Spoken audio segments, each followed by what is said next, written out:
दोस्तों, एक दौर था जब दुनिया सिर्फ अमेरिका, रूस और चीन की सैन्य ताकत से कांपती थी।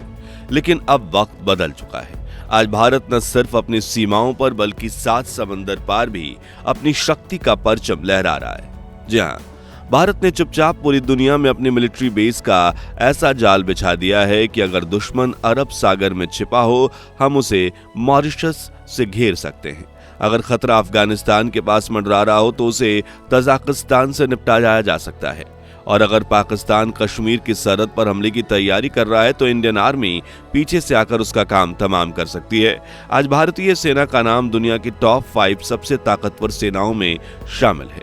मेक इन इंडिया से बने हथियार अब एक्सपोर्ट भी किए जा रहे हैं और भारत अब सिर्फ डिफेंस नहीं बल्कि स्ट्रेटेजिकली ऑफेंसिव सोच के साथ आगे बढ़ रहा है।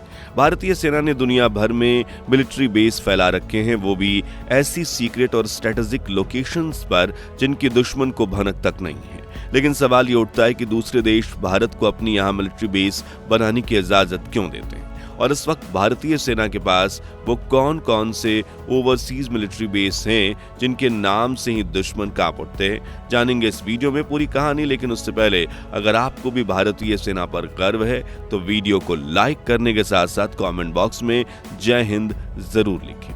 आइए सबसे पहले जानते हैं कि मिलिट्री बेस यानी सैन्य अड्डा आखिर होता क्या है। तो ये किसी देश का वो ठिकाना होता है जो किसी अन्य देश की जमीन पर बनाया गया हो। ये जगहें हथियारों से भरी होती हैं। यहाँ पर फाइटर जेट्स तैनात होते हैं, युद्धपोत और मिसाइल्स का जखीरा होता है और जासूसी ड्रोन से लेकर रडार तक हर वो तकनीक मौजूद होती है जो युद्ध के वक्त किसी देश को आगे रखती है। लेकिन मिलिट्री बेस की असली ताकत सिर्फ हथियार में नहीं बल्कि उसकी मौजूदगी के असर में होती है, क्योंकि जब आपका बेस किसी और देश की धरती पर होता है तो आप दुश्मन को ये साफ संकेत देते हैं कि अगर तुमने हमारी तरफ आंख उठाई तो जवाब देने में हम देर नहीं करेंगे। मिलिट्री बेस को आप किसी देश की आंख, कान और हाथ कह सकते हैं।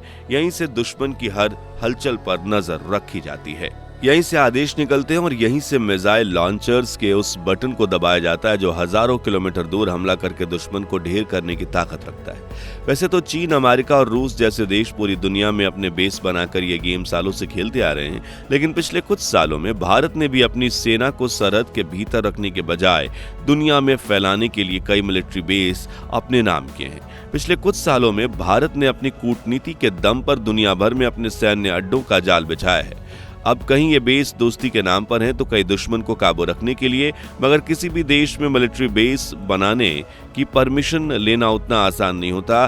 कोई भी देश अब की सेना को अपनी सरजमी पर रहने की इजाजत तभी देना चाहेगा जब उसका भी कोई फायदा हो, पर चाहे वो आर्थिक सहायता देना हो, युद्ध की स्थिति में मिलिट्री इक्विपमेंट्स इस्तेमाल करने की परमिशन देना हो, उस देश की सुरक्षा का ख्याल रखना हो या फिर ग्लोबल डिप्लोमेसी में सपोर्ट। अब वैसे तो अमेरिका ने कई देशों पर दबाव डालकर उनके इलाकों में कब्जा किया और चीन ने कर्जे के बोझ तले दबाकर, लेकिन भारत ऐसी विदेश नीति नहीं अपनाता।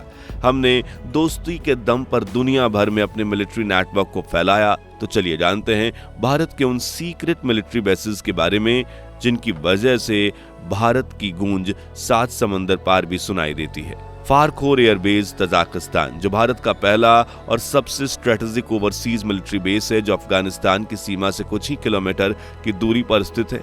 यही वजह है कि जहां से भारत अपने दुश्मनों को उनकी सरहद की सीमा में घुसकर जवाब देने की ताकत रखता है। इस एयरबेस की शुरुआत 1990 के दशक में हुई थी, जब पाकिस्तान, अफगानिस्तान, तालिबान का आतंक बढ़ रहा था और भारत को एक ऐसा पॉइंट चाहिए था जहां से वो अफगानिस्तान के हालात पर नजर रख सकें और जरूरत पड़ने पर एक्शन भी ले सकें। इस एयरबेस का इस्तेमाल भारत के great Indian spy Ajit Doval और उनकी टीम ने किया था जब उन्होंने पाकिस्तान की न्यूक्लियर फैसिलिटी का पता लगाया था। यहीं से इजराइल के साथ मिलकर कुछ सीक्रेट मिशन किए थे। उनकी डिटेल्स आज भी क्लासिफाइड हैं। आज इस एयरबेस पर भारतीय एयरफोर्स के special commando unit, surveillance, drone और एयर स्ट्राइक टीम की ट्रेनिंग होती है। अफगानिस्तान, पाकिस्तान और चीन तीनों की सीमा के करीब स्थित ये बेस भारत के लिए एक ट्रम्प कार्ड की तरह काम करता है। अगर कल को चीन गलवान की गलती दोहराता है या पाकिस्तान फिर से आतंक फैलाने की कोशिश करता है तो भारत इस बेस से सीधे पीछे से हमला कर सकता है।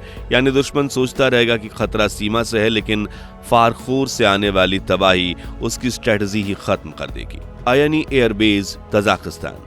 फारखोर से कुछ किलोमीटर दूर इंडियन एयरफोर्स ने अपना सबसे पावरफुल एंड स्ट्रेटेजिक एयरबेस बनाया है। यहाँ भारत ने Sukhoi fighter jets, Mi-17 helicopters और C-130 ट्रांसपोर्ट एयरक्राफ्ट के लिए रनवे बनाए हैं और एक पूरे एयर ऑपरेशन हेडक्वार्टर को ऑपरेशनल कर रखा है। यहाँ सबसे खास बात यह है कि यह बेस अब high altitude fighter jet operations के लिए तैयार है। यानी अगर युद्ध की स्थिति बनती है तो भारत यहाँ से अपने जेट्स उड़ाकर सीधे पाकिस्तान की पीठ में घुसकर हमला कर सकता है या फिर चीन के शीजियांग और तिब्बत रीजन में भी ऑपरेशंस कर सकता है। चारबाहार पोर्ट। ईरान के साउथ ईस्ट में स्थित इंडियन नेवी का ये बेस आज सबसे इंपॉर्टेंट ओवरसीज मिलिट्री बेस है, जो न सिर्फ ट्रेड के लिहाज से बल्कि सुरक्षा और डिप्लोमेसी के लिहाज से भी भारत के लिए काफी अहम है।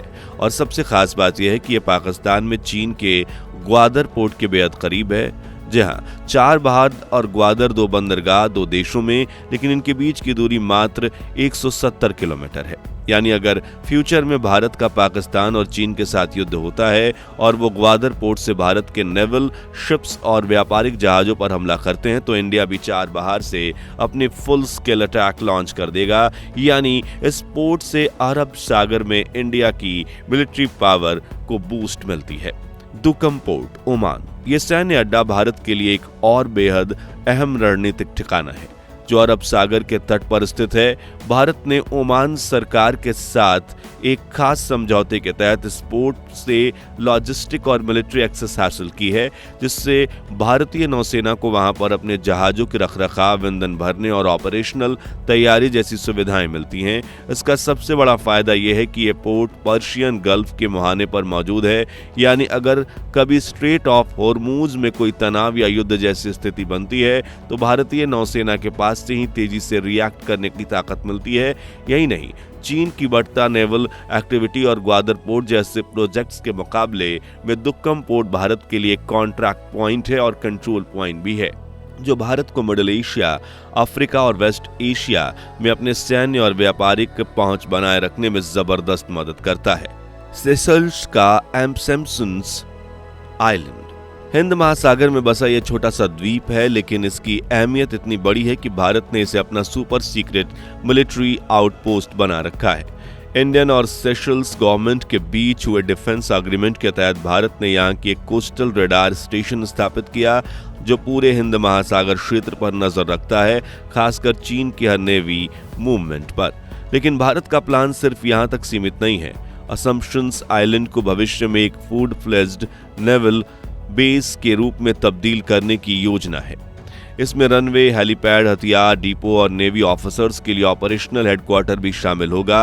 यह बेस मोबाइल मिलिट्री रिस्पांस का एक सेंटर बनेगा। यहाँ अगर चीन या कोई भी देश अफ्रीका या इंडियन ओशन रीजन में भारत के खिलाफ कोई हरकत करता है तो भारत सीधे इस द्वीप से जवाब दे सकेगा।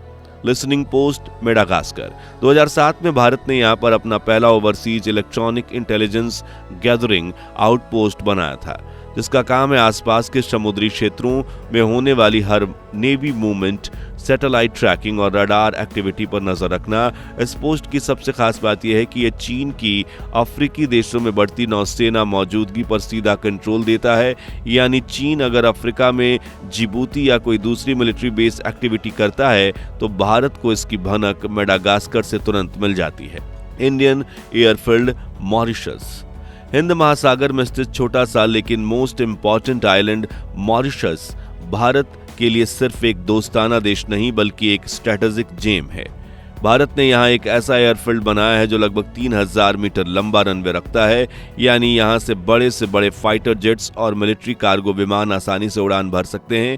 ये एयरफील्ड मॉरिशस के अलावा द्वीप पर स्थित है और इसे भारत ने न सिर्फ एयरफोर्स ऑपरेशंस के लिए बल्कि नौसेना की निगरानी और लॉजिस्टिक सपोर्ट के लिए रखा है। इस रनवे की मदद से भारत अफ्रीका के east coast, south Indian ocean और यहां तक कि ऑस्ट्रेलिया के कुछ हिस्सों तक भी अपनी सैन्य पहुंच तेजी से बढ़ा सकता है। भारत का यह कदम चीन की स्ट्रिंग ऑफ पेरिस रणनीति के जवाब में नेकलेस ऑफ डायमंड्स पॉलिसी का हिस्सा माना जाता है, जिसके जरिए भारत ने समुद्र में अपनी सुरक्षा का माला बुनना शुरू कर दिया है और मॉरिशस उसमें एक बेहद अहम मोती है। मटाला राजपक्ष इंटरनेशनल एयरपोर्ट श्रीलंका। भारत और रूस ने मिलकर श्रीलंका के इस बंद पड़े एयरपोर्ट को एक्वायर कर लिया, जिसकी सबसे बड़ी खूबी यह है कि इलाका हिंद महासागर के बीचों बीच पड़ता है और भारत की सर्विलांस कैपेसिटी को कई गुना बढ़ा सकता है, खासकर तब जब चीन के हबनटोटा पोर्ट को 99 साल की लीज पर लिया है और वहां से इंडियन ओशन की निगरानी कर रहा है। सुखरेत एयर स्ट्रिप नेपाल। हमारे पड़ोसी नेपाल के पश्चिमी इलाके में मौजूद सुरखेत एयर स्ट्रिप को भारत ने एक रणनीतिक एयरफोर्स सपोर्ट पॉइंट की तरह विकसित किया है। ये इस जगह से भारत इमरजेंसी सिचुएशन में तेजी से सैनिक राहत सामग्री और एयर ऑपरेशंस अंजाम दे सकता है। Indian military training team Bhutan. ये भारत की सबसे पुरानी और प्रभावशाली तैनात सैन्य इकाइयों में से एक है। यहाँ भारतीय सेना भूटानी सैनिकों को ट्रेनिंग, रणनीतिक सलाह और टेक्निकल गाइडेंस देती है, जिससे न सिर्फ भूटान की सैन्य ताकत मजबूत होती है बल्कि भारत की हिमालयी सुरक्षा दीवार भी अडिग रहती है।